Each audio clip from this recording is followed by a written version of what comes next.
బతుకంటే బొమ్మల ఆట అని తెలుసు,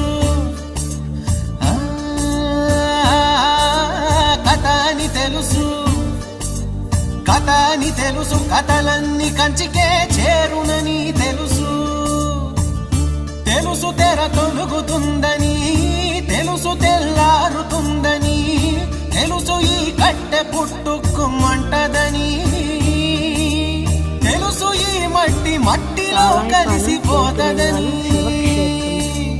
ఇన్ని తెలిసి ఇరకాటంలో పడిపోతావు ఎందుకని? మాయా